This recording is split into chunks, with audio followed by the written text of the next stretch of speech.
it meant anything goes. Anyone could die, anyone could fall in love, anyone could die, anyone could fall in love, anyone could die, anyone could die.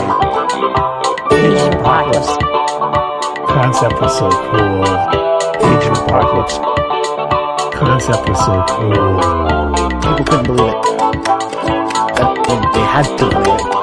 People couldn't believe it. They had to believe it.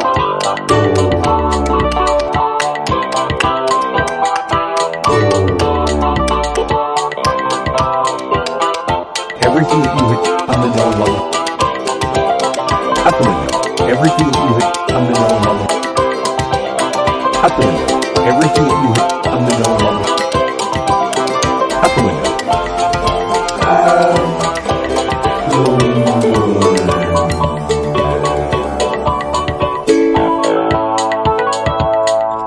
I'm Jeremy Greer. And I'm Gary Butterfield. And this is Days of Future Cast, the podcast where Gary and I cut off our left arm so that our right arm can have claws. We are currently in the middle of Age of Apocalypse. We are doing a bunch of issue number 2s, and we are on Weapon X. And Wolverine's going to do some Wolverine shit in this, including, kind of bemoaning the fact that his relationship with Jean is crumbling and almost sacrificing himself to save the greater good. Classic Logan behavior. Yep. And if you're a big, the Reavers, that's what those guys are called, right? Yeah, big Reavers fan. We get some Reavers. Yeah. If you're wondering what they would do if Xavier died, you get to find out. It's kind of the same stuff, but in a different place. Yep. Because generally the same stuff. They're getting their ass handed to them by Wolverine. That's their whole thing. Yeah. Just this time, not in Australia. That's the thing. That's the difference, everybody. The Reavers are in America now. They emigrated to America in order to go to Great Britain. Yes. What their idea is, like what their whole point is, we do not know yet. Nope. I don't think we find out because I think Wolverine blows them up, if I remember. Yeah.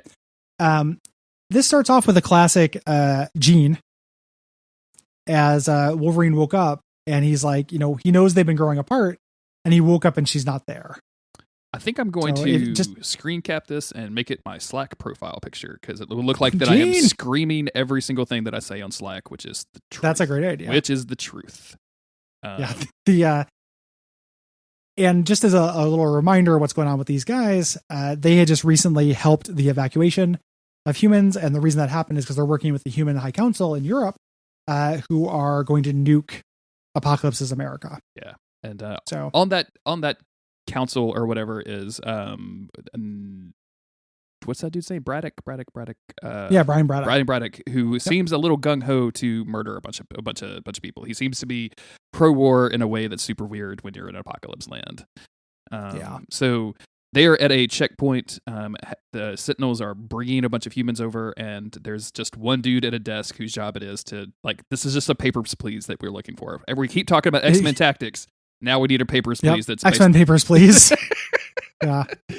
I love X-Men papers please. Yeah.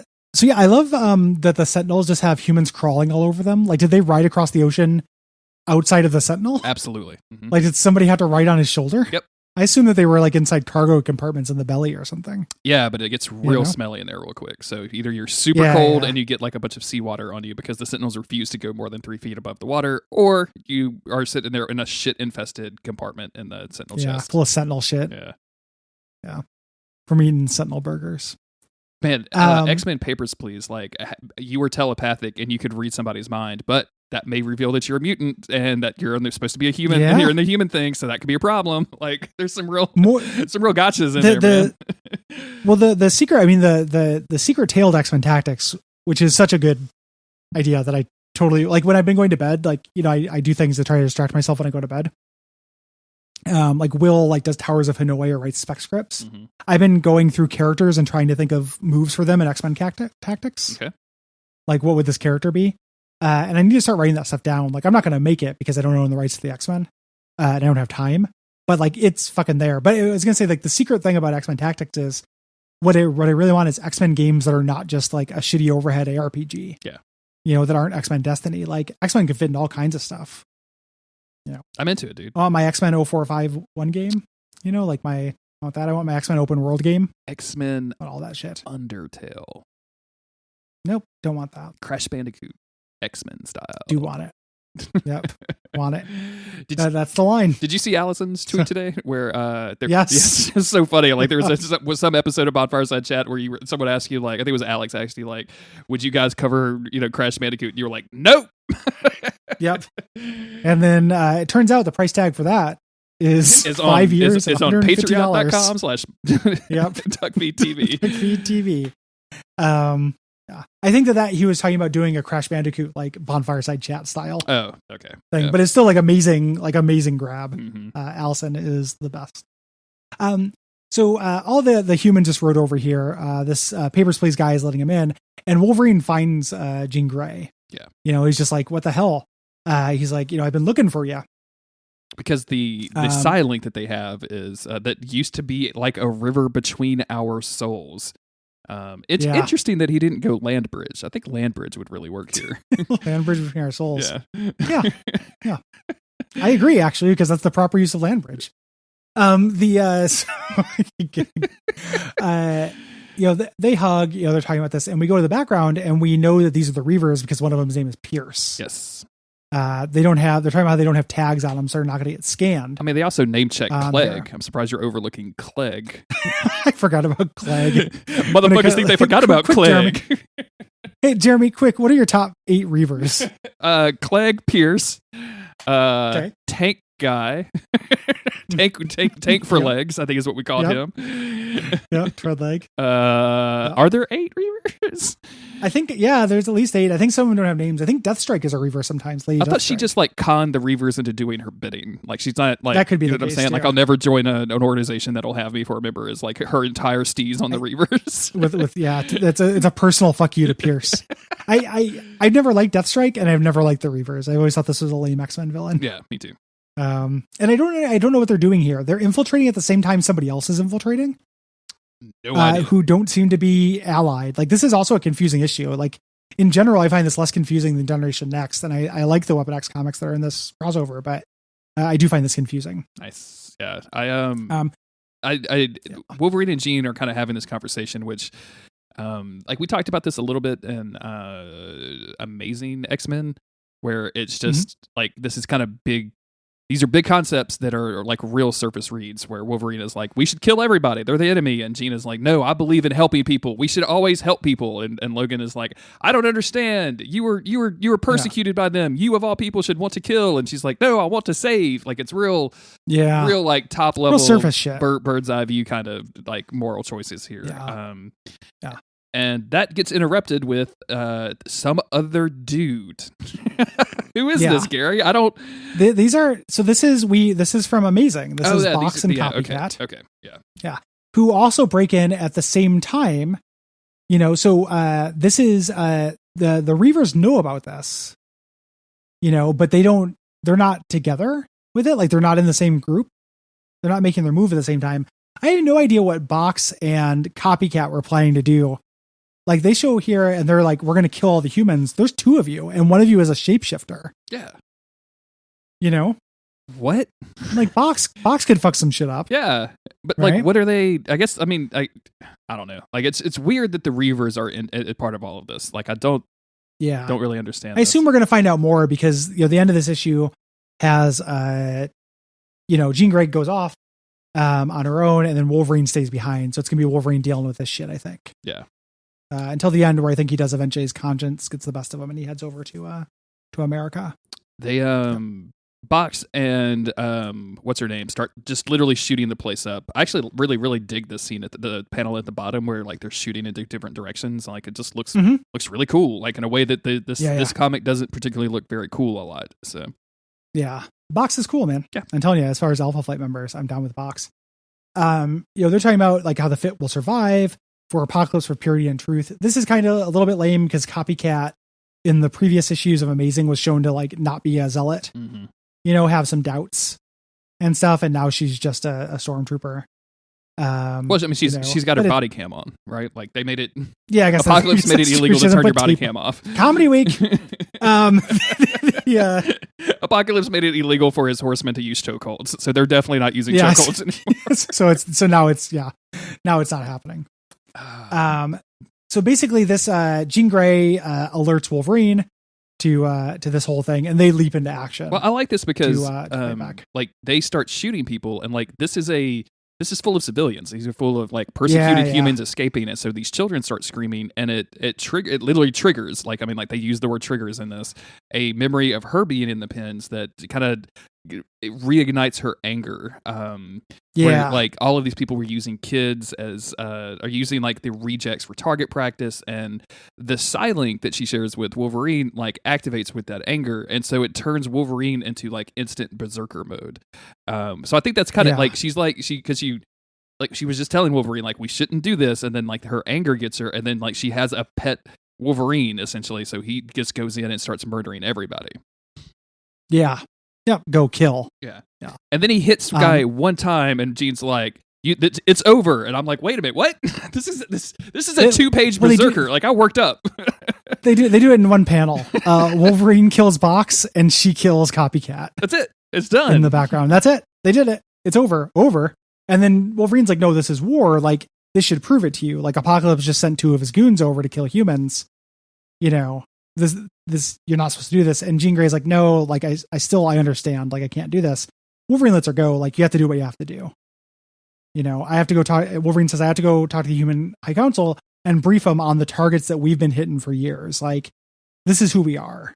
Like we fight against this shit, and this is just the logical conclusion. Yeah. He goes over to the Human High Council because every named human is on the Human High Council. Yes. Mariko is there. They have a history. You know, and she's a dissenter. She's saying like, no, we shouldn't nuke. You know, like of course Brian Braddock wants to do that. He manufactures the Sentinels. Yeah. But you know, when we knew each other, used to call me Mari. Like, there's all this history there. Yeah, because it's Mariko, and like you know, everything in Age of Apocalypse has to be kind of different, but also still the same as normal and stuff. So. Yeah. You know, she's trying to you know just kind of get him to confide in him that she has her doubts, and they get attacked. Now they've been attacked by the Reavers, who waited until the other attack happened to bring down their Zeppelin. Yeah, that one of the Zeppelins they're in. They make a point to announce to these people that they're not mutants; they are altered humans. Like they can please get this straight. We don't want to be called mutants. He literally says that everything has an exclamation point, and he says it during a broadcast. He goes, "And by the way, we're not mutants; we're altered humans." You never should have an exclamation point and by the way. No, definitely not. Yeah. P.S. PPS, motherfucker. So, yeah. God, this dude just screams everything. His signature is a scream. So Wolverine's like, we can't necessarily stop them. We have to get out in one piece. Again, she kind of convinces him to be, a hero at this point. Like he calls her Mari. He jumps out the window to go try to take out this other Zeppelin through it exploding through the fire. And he's like, I'm losing my mind. The updraft is going to save me a little bit, but I'm losing it. Like I just called her Mari out of habit. I shouldn't be doing this. And he's doing it. Like Moira doesn't have, like Moira's like, hey, we need to do something. So I think it's Brian who's like, oh, we gotta shoot we gotta shoot a bunch of laser fire at this thing. And of course Mariko comes in, it's like, don't shoot, Logan's in there. And like somehow Logan hears this conversation. It's like, oh, I should have thought about the laser thing before I jumped into hot fire. So I'm just going to jump into hot fire, I guess. Meanwhile, the Reavers are Reaving. They're just doing a bunch of Reaving stuff. I don't know what's happening on this page. There's just a bunch of... I don't know who they are. Don't know which one's Clegg. I know which one's Pierce. Rip, Skronk, Scree is what the Reavers are doing. Yeah. Yep. Like Pierce is a real transparent, like, leave them to me, Clegg. I want the killing rush for myself. I think I remember now with the plot. I think these guys are hired by Brian Braddock to stoke. Yeah, that's what I figured. That was my guess. Yeah. But Wolverine pops in. He's all bald. I love when Wolverine gets his hair burned off. And he's all like, scraggly and ugly. He pops up and they're just like, Pierce like, take him, boys. I want his claws for a necklace. And Wolverine's like, you want my adamantium? And just fucking takes them all out.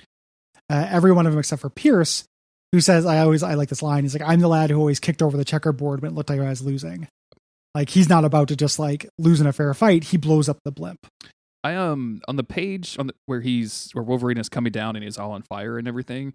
Like there's like a banshee scree sound effect happening, which I think is very funny because I'm just imagining Wolverine like saying Banshee the word just off scree. panel. Yeah. Oh, yeah. The Scream. scree. It's like that joke that I don't know what comic it's from, but like Jubilee is like, no, the claws don't make the noise snicked. He just says that every time he pops them. Yeah. But also, it's a weird detail that like they specifically drew his big toe separate from the rest of his feet, rest of his toes. They did. And I'm like, They're showing that shoe burned off. yeah, that like they're like that's you don't really see that like comic artists and like look, hands and feet are hard to draw, no, but like it's a really weird specific thing to do that for some reason. So I just wanted to call it out. Shouts to the foot guy. Like, did Quentin Tarantino request this? What's happening? Yes, he loves a Wolverine foot. So they blow us up. There's a great little line where somebody tells Mariko, says, "Your hirsute little paladin failed." I love the idea of Wolverine as a hirsute little paladin. That's a very funny way to refer to Wolverine. Can I get that class in the next? Can I get that like spec out in the next Diablo 3, please? Can I just make that happen? Hirsute little paladin. They're kind of blaming him. It's like he allowed those agents of Apocalypse to foil our chance at a first strike. They're kind of going back and forth about whether it was right to wait. And then Wolverine walks out on fire. Yes. And the reason he lived and he came back is because Jean Grey has decided to fly to America to warn them about the nuke. Yes. So he gets on a bike and chases her, jumps on her plane. And she basically says, like, if you want to stop me, you're going to have to you will have to kill me. We've seen this. Like, this is that Wolverine movie. Yep.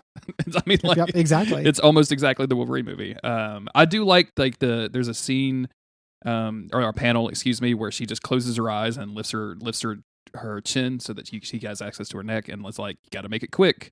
I like that a lot, but it's preceded by like one of the worst kissing panels I've ever seen in my entire life. Yeah, Wolverine's lips haven't grown back. Yeah. You know exactly what it feels like. It's a real weird kiss. Mm-hmm. She's crying and stuff. But he lets her go. Like, he doesn't kill Jean Grey, of course. He jumps off and she pulls up to go warn the humans. Yep. And Wolverine's going to go to Wonder Mountain. That's where the X-Men were originally stationed. That's where Scarlet Witch died. I can't remember what he does there. So, according to looking at Marvel Unlimited, he fights a tentacle guy. Cool. looking at the covers, he's tentacle fighting. Speaking of Marvel Unlimited, I've been meaning to say this and I have not had a chance to. We got a review recently from Belmer Ganoid, maybe. Okay. 5 stars. So like, I will talk about it. Okay. Oh, thank God. Thank God. I was bated breath. A lot of nice things. But they mentioned that we talk a lot about Marvel Unlimited, and they wanted us to shout out like local comic books at stores and getting actual issues and keeping those and kind of things like that. And like, I just wanted to mention, like, we use Marvel Unlimited because it's extremely convenient and it's also very, very cheap. I don't have these issues anymore. It would be an enormous pain in the ass in the middle of a quarantine and the middle of fucking craziness in America to try to track down original issues of Age of Apocalypse. That said, like, Gary came to visit me. I took him to my local comic book shop. I went to visit Gary. He took me to like 4 comic book shops. Like, I go to comic shops. We're in like huge support. It just doesn't come through on the podcast. When stores are extant, I go to comic shops, and I go to comic shops even if I'm not buying individual floppy comics. I buy trades and I buy doodads to support them. Every time I go back to my hometown of DeKalb, Illinois, I visit Graham Cracker's Comics, without fail. And I always buy something because I'm like, gotta support those guys. Love comic shops. It is particularly difficult. Like, this is a new to this week and last week thing, but like, I don't know, man, there's like a curfew like in my town. Like, there's, I can't go to this shit. Yeah. It's not open and I can't go to it. So I do support local comic shops. I think that they're having a real rough time. I don't know whether Diamond's going to like make it out of this. Yeah, I don't know, dude. Like, this is crazy. I don't like it. Like, it's, I don't, the idea of not seeing, movies again sucks. Like, and the idea of not going to comic book stores again really sucks. For the purposes of the podcast, it is much easier to use Marvel Unlimited.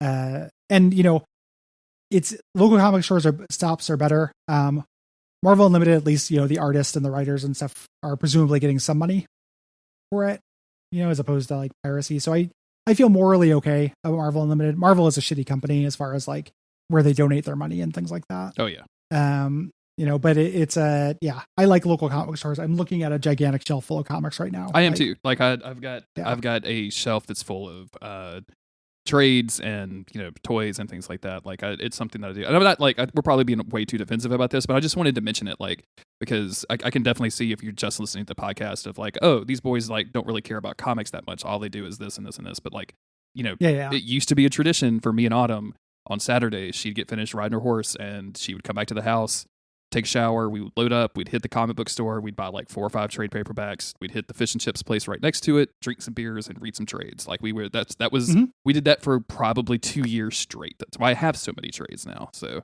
yeah. Well, I think I've told this story before on things too. Like I think we probably are coming off as defensive, but even if it's not defensive, like it's kind of nice to celebrate comics, as an idea and like promote that and just be clear about where we stand, because it's a good time for people to be clear about what they stand for. When I first moved to Portland, I'm sure I've told this before, but told this story. Got here, we moved to an apartment without going there first. Like I didn't know where it was in the city, and it turns out it was like right on the border of the suburbs. Like nothing was there. It was like a 10-15 minute walk to like a very small pocket of kind of like suburban, culture stuff. And I was really out of the city. I was really depressed. I didn't know anybody.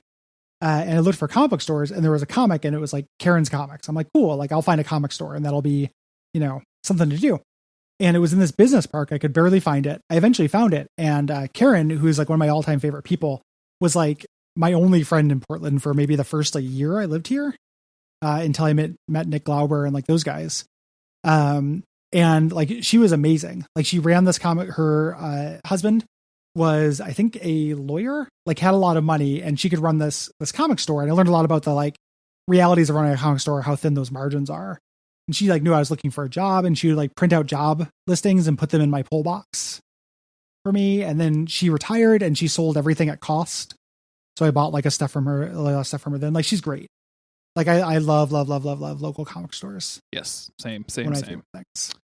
It was like finding a local comic book store in my hometown was so huge, because I've said it many times. Like, the primary source of my comic books was that my grandmother left me and would buy them for me. So, like we would go to a drugstore that had a comic rack that like spun. Like I love that fucking thing. The Hey Kids comics. Yeah, and so like, but like going to a comic book store for the first time was absolutely incredible for me, and just being like, oh, these people like comics as much as I do. Also, they seem to hate girls. That's weird. Not really. Why is it so dark and strange in here? Yeah. But yeah, like it's finding those kind of places was like, oh, like these people like the same things that I do. Like this is interesting. So yeah, just wanted to shout out local comic book stores. I wanted to bring it up. Especially when we're doing Age of Apocalypse, because like I keep thinking back to when I was reading these books when they came out, like going into like Legends and Lore comic books, in my hometown, and like seeing this stuff. Like I have a very specific sense memories of walking in there, huge table with all the new releases, and just seeing stuff. And Scott Lower, the guy who ran that, was the first person who kept trying to get me into like better comics. Like I was just like X-Men 2099, Generation X. And he was like, you should read Preacher. And I was like, no, absolutely. Because I was a little kid. And then like later it turns out he was right. And then later it turns out he was wrong. So that's the arc with that, I still will defend that comic to a degree. But it was just interesting. Like he was really trying to get me into Bone. Which is really good. Like it was neat. Like I was like a 13-year-old and he's like a 22-year-old dude. Yeah. Trying to give you a little guidance. Yeah. Yeah. It was awesome. It's a really meaningful memory. So, big shout out to that shit. If you guys want to support the show, patreon.com/Duckfeed.tv. We're also having a live event by the time this comes out. It will be in 1, 2, 3, 4. So it'll be it'll be the 27th and the 28th. Let's just do that. It's coming up soon. Yeah. You have a short amount of time. It's all online because COVID. So you can come hit the stream. There's going to be all kinds of shows. We're going to be covering the Wolverine podcast. Gary's going to be doing some Gambit material. We got some new stuff planned over there. I will also be on for other various segments, and my buddy Chris will join me for some Monster of the Week bullshit. It's going to be a good time, is what I'm saying. It's going to be fun. I think it's going to be a blast. Yeah. Absolute blast. We're going to be taking donations. It's free to everybody, but we're going to be donating to groups trying to end police brutality and that support Black Lives Matter. It's important for all of us, and obviously over the last few weeks, that cannot let that fight slip, because it's actually starting to maybe work a little bit now that the cops are beating white people and the way that they have beaten black people for a long time. I'm not so naive as to think this is going to be like, a full sea change, but there's like a couple of tiny minor things have happened. Like the Portland police have taken cops out of the schools. Yeah, mm-hmm. That's good. People are talking in Minneapolis are talking about abolishing police, about disbanding them. Which it's been interesting, because that's something that, like, I think it's ingrained in my mind from movies and propaganda and all this kind of stuff of like, oh, we need cops. And then, but like, if you like, and not to get real political on a comic book podcast, but like, if you really like sit down and think like, has a cop ever helped you do anything? Like when our house got robbed, they came, they took a report. I never saw those dudes again. And I know they can't like solve every single crime or whatever. But like, we talk about cops of like actual like uniformed officers. Like I guess I've been pulled over a few times and they let me go because of privilege. Like, I guess that's a positive experience. I don't know. Like, I just abolish all cops, abolish all jails, man. ACAB, FTP, the whole nine. I don't like, I need to educate myself more on this specific issue, because I have the same feeling, but there's just a million examples of just like, everyone says they don't like the cops, but who will be laughing when you need someone to show up 12 hours late to shrug when your house gets burgled, as a real thing. And just at this point, I don't necessarily know what the solution is. I just know this isn't working. Yeah. And I am interested, I'm interested in reading more about what that solution is. But I don't know. I think that this is, there's only so many videos of police brutality that you can watch. How many journalists have to lose an eye for covering this stuff? Do we have to accept? I remember, are we supposed to? Even before a lot of this popped off, someone wrote an article about a community in Colorado that was trying, that kind of partnered with the 911 department and was like, look, if a call like this comes in, don't send a dude in a uniform with a gun. Like, call us. We are trained behavioral specialists. Like, we've had years and years of training. We will go in and diffuse the situation, whether it's domestic violence or what have you. And it was community run. Like, there was no government over it. It was all based on the community, and apparently had a huge amount of success. And I think that's when people talk about abolishing cops. It's like, we need local community people that will go out with the intention of helping and not just stopping whatever's happening as soon as they can. It's ridiculous that like there is an absurdity to the idea that we send out the same people armed and trained the same way for a bank robbery as we do people being out after curfew. Yeah. Or some, or somebody college kids partying too loud. Like, the same people show up with the same training. Like I said this before, like I've worked in law enforcement for about a year and a half. There is a culture to that of wanting to see some action that comes up, and that I was in a small town, so that's probably where some of that came from. But that, at the time I was too naive to know exactly how troubling that is. But like it being summer, classes out of session, everybody's bored out of their minds. Like that was so fucking dangerous. Oh yeah. And I had no idea. Like, but that was just a really, you need an appropriate response to this shit, and we're just not doing it. No. And I know it happens sometimes, but it doesn't matter because it, there's no like right amount of police brutality. It's not like if we can get these numbers down to a certain level, that's good. It's it's come up on Twitter a few times.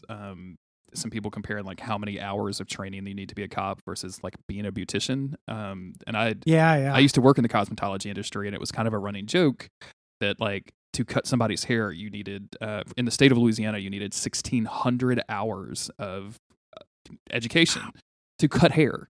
And not saying that that's not a skilled job or anything. Like believe me, I have met a lot of those women. Like they can be very skilled, but like the idea, and I never really paid attention, but like seeing tweets being like, it takes 110 hours of training to be a cop and 1,700 in your state to be a registered cosmetician. And like, you're like, what?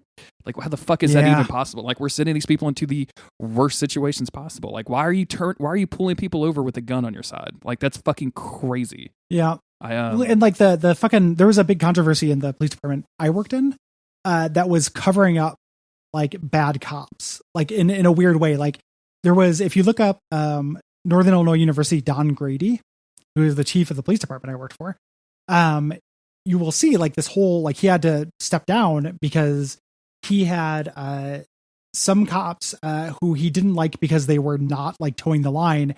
He got fired for a thing.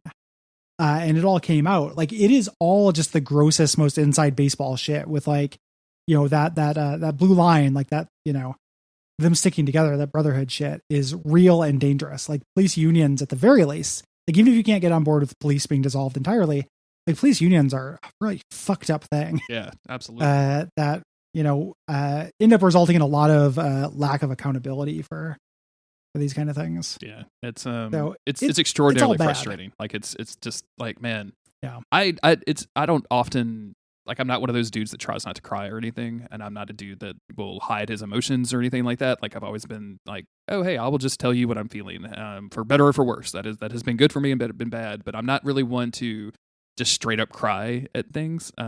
Yeah. Unless I'm kind of high and it's like a trailer for a movie about a dog that's probably going to die. Like that's Sure. Sometimes that'll get me. But like watching Twitter, like looking at Twitter the other morning, it was super early. Like the dogs woke me up early, and it was the day that like a lot of this stuff has started popping off, and I was just in fucking horror seeing the stuff that I was seeing, and just started weeping on my couch at 5:00 in the morning. Like it's been Yeah. So forgive us if we got like super political at the end of this X-Men podcast. I think we're just both like fucking floored by all of this stuff. So if you were somebody who didn't like it, you knew where it was going, you probably shut it off. I had to guess. probably so. You know, quick shout out to, or not shout out, recommendation to people. I started reading a book because like I can educate myself about this stuff. There's a really great book called So You Want to Talk About Race that I started reading. It was recommended online. I was looking for, you know, kind of primers on race stuff in America, and it is highly readable. Really, really good, really, really eye-opening. And I recommend it very strongly. Good deal. So, yeah. That's it. X-Men, Comedy Week. Put us on your Newton. Yep, the X-Men. Put the X-Men on your Newton, everybody. Until next time, the X-Men. Good night.